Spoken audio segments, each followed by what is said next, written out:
Welcome to Parasitology. अस्सलामुअलैकुम everyone, I hope you all are fine. आज का जो हमारा टॉपिक है वो टॉक्सोप्लाज्मा है। सबसे पहले हम लोग ये बात करते हैं कि यूएचएस में इससे रिलेटेड कितने क्वेश्चन आ चुके हैं अब तक ये सीन है कि इससे एक बहुत इंपॉर्टेंट एमसीक्यूज आया हुआ था यूएचएस में कि वो पैरासाइट्स बता दें जो ट्रांसफ़र होते हैं फ्रॉम मदर टू फीटस। कौन से ऐसा पैरासाइट है जो मतलब माँ से बच्चे में ट्रांसफ़र हो सकते हैं। हमने एक पढ़ी थी हॉरिजेंटल ट्रांसमिशन, एक पढ़ते हैं हम वर्टिकल ट्रांसमिशन। ये हमने बैक्टीरियोलॉजी के ना स्टार्ट में जनरल बैक्टीरियोलॉजी में पढ़ा हुआ है। तो हमारे पास वहाँ आता है हॉरिजेंटल, मुझसे और मेरी इंसान से इंसान तक जाए तो हॉरिजेंटल मतलब बंदे से बंदे तक। लाइक कोरोना नहीं फैला था एक बंदे से दूसरे, दूसरे से तीसरे। लेकिन वर्टिकल क्या होती है, मैंने ऐसे याद कराया था कि प्रेग्नेंट वूमेन है, प्रेग्नेंट वूमेन से उसका बच्चा डिलीवरी जब होती है तो बच्चा निकल रहा होता है, तो ऐसे मतलब वर्टिकली वर्टिकली जा रहा होता है, मतलब 90 डिग्री के एंगल से बच्चा निकाल रहे होते हैं, तो वर्टिकली जा रहा होता है। और अगर एक औरत और मर्द सामने लेटे हुए हैं तो वो सामने सामने होता है, इस वजह से वो हॉरिजेंटल। मैंने तो इस तरीके से याद किया, बाकी आप लोगों की मर्जी है जिस तरीके से भी आप फाइंड अप करने चाहो। तो अब क्या सीन है, हम पढ़े टॉक्सोप्लाज्मा, तो हमें पता है कि हमारे पास टॉक्सोप्लाज्मा गोंडोई जो है ना वो ऐसा है जो कि कन्जेनिटल जा सकता है, मतलब माँ से बच्चे में जा सकता है। यहाँ पर भी एक एमसीक्यूज यहाँ पर लिखा हुआ है, ये पॉइंट यहाँ लिखा हुआ है congenital infection of the foetus. तो यहाँ से एक एमसीक्यूज आया हुआ था जो कि मदर से माँ से बच्चे में ट्रांसफ़र हो सकता है। ठीक है, इतनी सी बात है। यहाँ से एक एमसीक्यूज, और दूसरा कि यहाँ से शॉर्ट क्वेश्चन क्या आता है, लाइफ साइकिल इसकी नहीं आती इतना ज़्यादा, लेकिन आपने पढ़नी ज़रूर है क्योंकि एमसीक्यूज आते हैं, एमसीक्यूज को आप नहीं रोक सकते। लैब डायग्नोसिस आई हुई है यूएचएस के पास पेपर में, और क्लिनिकल फाइंडिंग्स आई हुई हैं। अच्छा, अब मैं स्टार्ट कर रही हूँ। अब टॉक्सोप्लाज्मा कौन सी डिजीज़ कॉज करता है, क्या होती है, वो पहले सुनो, क्योंकि इसके नाम से जाहिर है। मैंने आपको पहले कल भी प्रीवियस लेक्चर में केमिस्ट्री के नोट्स निकाल लूँ,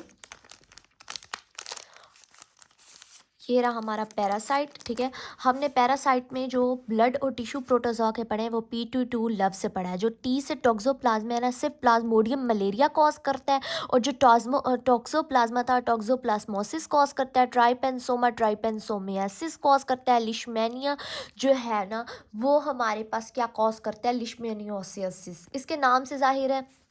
मैं आपको वो शॉर्ट क्वेश्चन दिखा भी रही हूँ यूएच का, जो कल भी मैंने आपको दिखाया था।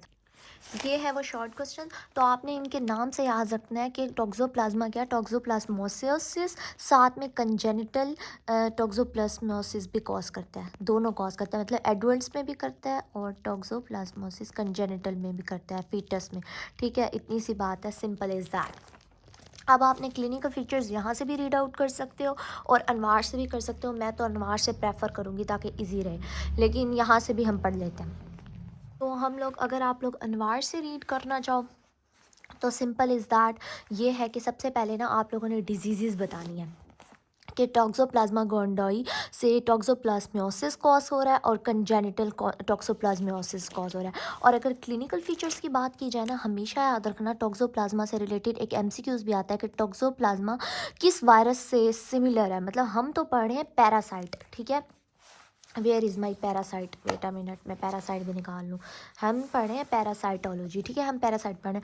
तो वो कौन से वायरस से ना सिमिलर इसकी, ये क्योंकि दिमाग पे अटैक करता है, तो ये ना एप्स्टीन बार वायरस हमने पढ़ा हुआ है वायरोलॉजी में, तो उससे सिमिलर है इसके clinical features. Epstein Barr virus में क्या होता था, इन्फेक्शियस मोनोन्यूक्लियोसिस होता था। इन्फेक्शियस मोनोन्यूक्लियोसिस क्या होता था, दिमाग पे अटैक होता था वायरस का। उसके अलावा बी से मैंने आपको याद करा था, इससे बिरकिट लिम्फोमा होता था। बिरकिट लिम्फोमा बी सेल लिम्फोमा होता है।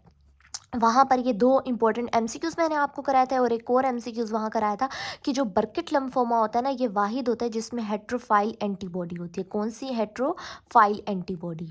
ये बात बहुत भूलनी नहीं है आप लोगों ने, हेट्रोफाइल एंटीबॉडी होती है। यूएचएस के 3 एमसीक्यूज एप्स्टीन बार वायरस से आते हैं, जो कि ये हैं। अच्छा, अब हमारे पास आ जाता है टॉक्सोप्लाज्मा। टॉक्सोप्लाज्मा क्या में क्या होता है, इसमें 3 चीज़ें बहुत इंपॉर्टेंट है जो आपने नहीं भूलनी। क्योंकि ये एब्स्टीन बार वायरस से रिलेटेड है तो टॉक्सोप्लाज्मा क्या करता है, दिमाग पे अटैक करता है, ये भी इंसेफेलाइटिस कॉज करता है। आप लोगों ने ना मतलब मेन मेन ना क्लिनिकल फीचर्स याद कर लो, ज़्यादा याद करें। इंसेफेलाइटिस कॉज करता है, उसके अलावा ना बच्चा और ना यूएचएस का एक और इम्पोर्टेंट एमसीक्यू आता है टॉक्सोप्लाज्मा से रिलेटेड कि ना कौन सा ऐसा वो है पैरासाइट है जिसकी वजह से ना फीटस जो है ना वो अंधा भी पैदा हो सकता है। मतलब आपको पता है ये माँ से बच्चे में जा सकता है, कंजेनिटल टॉक्सोप्लाज्मोसिस करा सकता है। तो उसका मेन जो चीज़ है ना वो बच्चा ब्लाइंड होगा, जिसमें बच्चे में कुछ बच्चे पैदाइशी अंधे पैदा होते हैं तो वो इस पैरासाइट की वजह से भी होते हैं। तो आपने क्या लिखना है उसमें, क्लोरियो रेटिनाइटिस होता है, या फिर आप ब्लाइंडनेस भी लिख सकते हो, क्लोरियो रेटिनाइटिस। ठीक है, उसका दिमाग भी अफेक्ट होगा, उसकी आंखें भी अफेक्ट होंगी और ब्लाइंडनेस होगी। ठीक है, आप ये लिख सकते हो। उसके अलावा ना आप उसको कहोगे, आप उसके दिमाग में ना कैल्शियम भर जाता है, इंट्राक्रेनियल कैल्सिफिकेशन हो जाती है। ये 3 आपने नहीं बोलने बस। मैं अब आपको ना यहाँ से करा रही हूँ। ठीक है, इसमें ना हाईलाइट हुए में कि ना ये जो है ना इसमें एब्स्टीन बार वायरस के से जैसा होता है बिल्कुल सेम। उसके अलावा इंसेफेलाइटिस कॉज करता है, क्लोरियो रेटिनाइटिस कॉज करता है, हिपेटोसेप्लिनोमेगाली, और साथ में इंट्राक्रेनियल कैल्सिफिकेशन। अब हमेशा याद रखना, तुम लोग को ये सारी चीज़ें भूल जाएंगी, रट्टा लगाने की ज़रूरत नहीं है, बस ये याद रखो एब्स्टीन बार वायरस के जैसा है ना। और इसमें ना उन्होंने यूएचएस में एमसीक्यूज दिया हुआ है कि एब्स्टीन बार वायरस और इसमें क्या डिफरेंस है आपस में। तो एब्स्टीन बार वायरस में हेट्रोफाइल एंटीबॉडी होती है और इसमें हेट्रोफाइल एंटीबॉडी नेगेटिव आएगी। मतलब जो पैरासाइट है उसमें हेट्रोफाइल एंटीबॉडी नेगेटिव होती है, और जो एब्स्टीन बार वायरस है मैंने पहले बताया था कि इसमें हेट्रोफाइल एंटीबॉडी पॉजिटिव होती है। और हेट्रोफाइल एंटीबॉडी जो हम डिटेक्ट करते हैं जिस टेस्ट से, उसे पॉल बुनल टेस्ट कहते हैं। ना भी याद कर लो कोई बात नहीं, लेकिन मुझे नॉलेज था तो मैं बता रही हूँ कि हम एब्स्टीन वायरस में हेट्रोफाइल एंटीबॉडी चेक करते हैं। ठीक है, दैट्स इट। अच्छा, उसके बाद अगर आपको ये पता होना चाहिए ना इंसेफेलाइटिस कॉज करेगा, सबसे पहले तो अबॉर्ट होने का ख़तरा है बच्चे को, ये आप खुद भी पढ़ लो। लेकिन मैं आप मेरा जो टास्क है ना वो आपको याद कराना इन द सेंस, जब तुम लोग को ये याद होगा कि एब्स्टीन बार वायरस के जैसा है तो ये दिमाग पे अफेक्ट करेगा, बच्चा अंधा होगा, दिमाग के अंदर कैल्शियम भर जाएगा, और बच्चे को लीवर भी अफेक्ट हो सकता है, उसको जॉन्डिस भी हो सकता है, ये सारी चीज़ें हो सकती हैं। और जो है ना मेन कॉज जो है ना वो ब्लाइंडनेस हो सकती है टॉक्सोप्लाज्मोसिस की वजह से। और यहाँ पर एक पॉइंट लिखा हुआ है कि इम्यूनोकॉम्पिटेंट जो बंदे होते हैं उनको ज़्यादा अफेक्ट करने के चांसेस होते हैं। ना भी पढ़ो कोई मसला नहीं है, मैं तो कहती हूँ बस सिंपल वो चीज़ें याद करो जो यूएचएस एमसीक्यूज में देती है और जो इंपॉर्टेंट होती हैं। अच्छा, अब आ जाता है lab diagnosis, most important. Lab diagnosis पे अगर मैं आऊँ, यूएचएस मोस्ट फेवरेट आती है इसकी लैब डायग्नोसिस, तो आपने ये बात नहीं भूलनी। मैंने आपको प्रीवियस लेक्चर में भी बताया है, मैंने कहा लैब डायग्नोसिस तुम लोग को रट्टा मारने की ज़रूरत नहीं है, सिर्फ 2-3 बेस बनानी है अपनी। सबसे पहले आप सीरोलॉजी जो है ना टेस्ट करोगे। सीरोलॉजी में क्या आता है, या स्लाइड टेस्ट होता है या हम उसको ट्यूब में करते हैं। और उसमें हम क्या करते हैं, स्लाइड टेस्ट होता है, ट्यूब टेस्ट होता है, एग्लूटिनेशन टेस्ट होता है। ठीक है, एग्लूटिनेशन होता है या प्रेसिपिटेशन, मतलब इस टाइप के टेस्ट होते हैं। ज़्यादातर हम स्लाइड और ट्यूब करते हैं। ठीक है, अब ना इसमें उन्होंने सीरोलॉजी पे जाओगे, उसके बाद तुम लोग एलाइजा पे जाओगे जो कि इम्यूनोलॉजिकल टेस्ट है। मतलब सबसे सस्ता यही होता है जो किड्स पे होता है, या फिर स्लाइड पे होता है, या ट्यूब पर होता है। कल भी मैंने आपको बताई थी बात। फिर आप एलाइजा पे आओगे या फ्लोरेसेंस इम्यूनो एसे पर आओगे।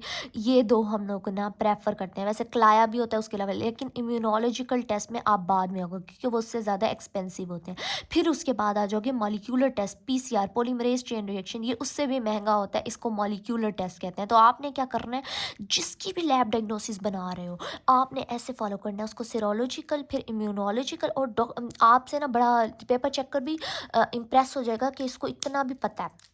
अच्छा, अब जब आप लैब डायग्नोसिस इसके लिखोगे, आपको पता है कि जो हमारा एब्स्टीन बार वायरस होता है उसमें क्या होता है, आईजी हेट्रोफाइल एंटीबॉडी होती है। लेकिन इसमें क्या होगी, आईजीएम एंटीबॉडी। अगर बच्चे में, फीटस में अगर आईजीएम एंटीबॉडी ज़्यादा मिल गई, इसका मतलब क्या है कि उस बच्चे को इन्फेक्शन है, उस बच्चे का इन्फेक्शन है।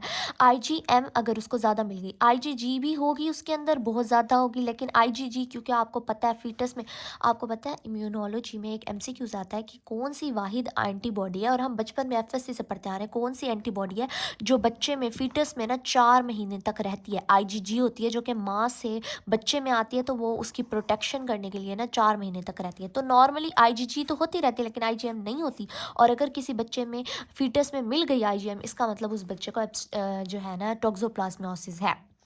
ये हो गया। या इसके अलावा आप एग्लूटिनेशन टेस्ट करो, वो एक्स्ट्रा इन्फॉर्मेशन है। दूसरी बात पे तुम कहोगे हम उसमें इम्यूनोफ्लोरेसेंस ऐसे करते हैं, ठीक है, जिसमें हम ना इम्यूनोफ्लोरेसेंस ऐसे में भी हम इम्यूनोलॉजिकल टेक्निक में जो है ना इस टाइप से एंटीबॉडीज़ चेक करते हैं, आईजीजी और आईजीएम। फिर हम क्या कराएंगे, पीसीआर, पॉलीमरेज चेन रिएक्शन। लेकिन एक और इम्पॉर्टेंट चीज़ लिखोगे तुम लोग, हमने इसमें माइक्रोस्कोपी भी ऐड कर सकते हो। माइक्रोस्कोपी कैसे करते हैं, माइक्रोस्कोपी हम इस हिस्टोपैथोलॉजी लैब में करते हैं। हिस्टोपैथोलॉजी लैब में क्या करते हैं, हम टिश्यू बायोप्सी करते हैं। मतलब फॉर एग्जांपल उस बच्चे का हमने ब्रेन का कोई टिश्यू ले लिया, अगर हमने ब्रेन की कोई टिश्यू बायोप्सी की ना, तो हमें क्या दिखेगा, यूएचएस यहाँ से आपको कंफ्यूज कर सकती है। तो आपने उसको कहना है हमें उसे क्रिसेंट शेप, बनाना शेप जो है ना ट्रोफोजाइट मिलेगा। अब मुझे ये बताओ, यहाँ से एमसीक्यूज आ सकता है, नहीं आ सकता। क्रिसेंट शेप ट्रोफोजाइट यहाँ पर लिखा भी हुआ है कि हमारे पास, यहाँ पर पहले उन्होंने ये बताया हुआ है कि हम आईजीएम एंटीबॉडी चेक करेंगे, फिर उन्होंने इम्यूनोलॉजिकल फ्लोरेसेंस इम्यूनोएसे के बारे में बताया हुआ है, उसमें भी हम आईजीएम एंटीबॉडी चेक करते हैं, मैंने आपको बताया हुआ है। उसके अलावा उन्होंने माइक्रोस्कोपिक एग्जामिनेशन के बारे में बात की हुई है। उन्होंने कहा कि हमें क्रिसेंट शेप ट्रोफोजाइट्स नज़र आएंगे। और यहाँ से रिलेटेड मैं आपको एमसीक्यूज अभी कराती जाती हूँ। ये मेरे वो स्टिकी नोट्स हैं जो कि मैंने ना पैकेट्स में रखे हुए हैं पैरासाइटोलॉजी के। मैंने कल ही आपको ये सिस्ट, मैंने ये बताया था कि जब भी साइकिल पढ़ोगे, सिस्ट पढ़ोगे, ट्रोफोजाइट पढ़ोगे, सिस्ट पढ़ोगे, ट्रोफोजाइट पढ़ोगे।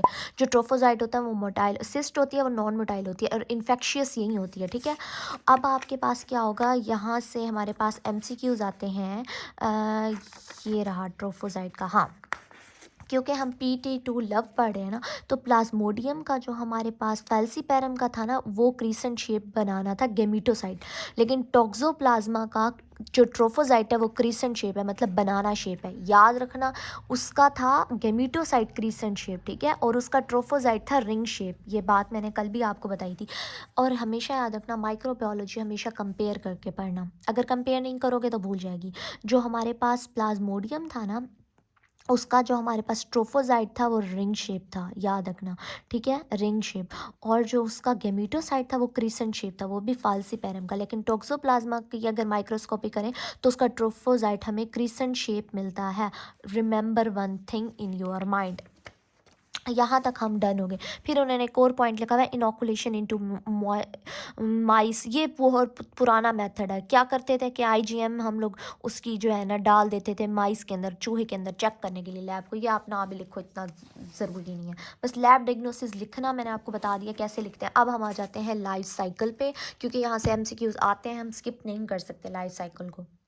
अच्छा, ये चीज़ हम करेंगे अपने नोट से, जो कि मैंने आप लोगों के लिए हिंट भी बनाया हुआ है, OTB से, ठीक है। अब इसको कैसे याद करोगे, हमेशा याद रखना, कोई भी पैरासाइट है, वेयर इज़ माई पैरासाइट यार, अच्छा चलो, कोई भी पैरासाइट है उसका एक डेफिनेटिव होस्ट होता है और एक इंटरमीडिएट होस्ट होता है।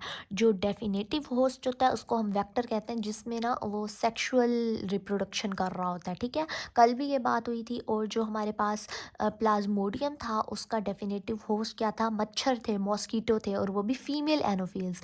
लेकिन अब हम टॉक्सोप्लाज्मा पढ़ रहे हैं तो उसका क्या है, डोमेस्टिक कैट्स है, कैट्स की भी, कैट्स के अंदर ये रहता है, ठीक है, ये कैट्स के अंदर आता है, ये बात मत भूलना। और इंटरमीडिएट होस्ट एनिमल्स भी याद रख लो, या ना भी याद करो, ह्यूमंस याद रखना, हम में होगा या एनिमल्स में होगा, ये बात याद रखने की है, ठीक है। इसकी साइकिल में भी इन्होंने लिखा हुआ है कि जो उसका डेफिनेटिव होस्ट है वो इसकी कैट है, और जो इंटरमीडिएट होस्ट है वो ह्यूमंस है या मैमल्स है। मैमल्स में कोई गाय, भैंस, फलां फलां वो भी आ सकते हैं, उनको भी ये डिजीज़ हो सकती है। अगर लाइफ साइकिल की स्टेजेस की बात की जाए, हमेशा याद रखना, प्लीज़ कभी मत भूलना, मैंने तुम लोग को कल भी ये बात बताई थी। वेयर इज़ माई नोट्स, एक मिनट में नोट्स निकाल लूँ, यस दिस वन इज़, कि मैंने कहा था कि लाइफ साइकिल पैरासाइट की सिस्ट और ट्रोफोजाइट में होती है। जो सिस्ट होती है वो नॉन मोटाइल होती है और नॉन रिप्रोडक्टिव होती है।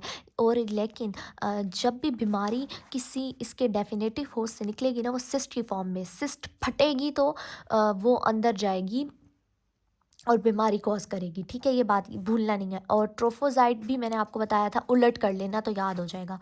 उसके अलावा अब कल वाली के अगर मैं आपको कंपेयर करके लाइफ साइकिल बताऊँ ना, तो वो किस तरीके से ये बताती हूँ। ये रही लाइफ साइकिल, ये मैंने नीट करके बना लिया। प्रीवियस लेक्चर में हमने यही पढ़ा था कि सिस्ट होती है और ट्रोफोजाइट होती है। अब इस ओ सिस्ट से अंदर जा रहा था प्लाज्मोडियम, ना जा डाल रही थी, मतलब ओ सिस्ट फटती है तो स्पोरोजाइट निकलता है, लेकिन जा ओ सिस्ट ही रही है, मतलब सिस्ट ही जा रही है अंदर।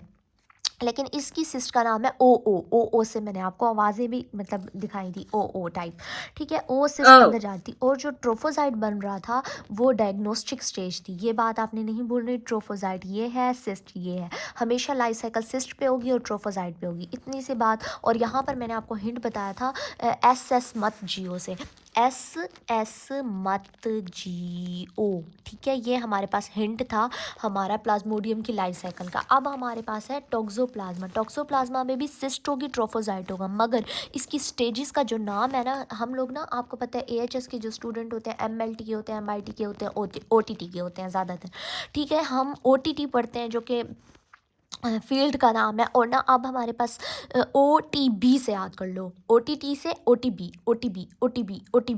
अच्छा, ओटीबी से ओसिस्ट होगा, फिर ट्रेकिजॉइड होगा, फिर ब्रेडिजॉइड्स होगा।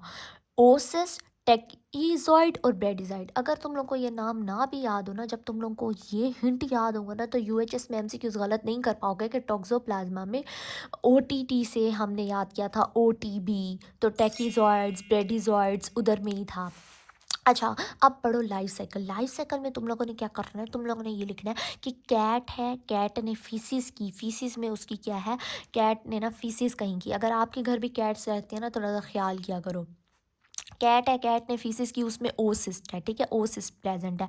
अब वो ओसिस्ट ना कैट की पॉटी किसी चूहे ने खा ली या किसी एनिमल ने खा ली, किसी ने भी खा ली, ठीक है। अब वो उसके अंदर चली गई, उसको हम कहेंगे टिश्यू सिस्ट। ओसिस्ट के बाद वो टिश्यू सिस्ट बनी।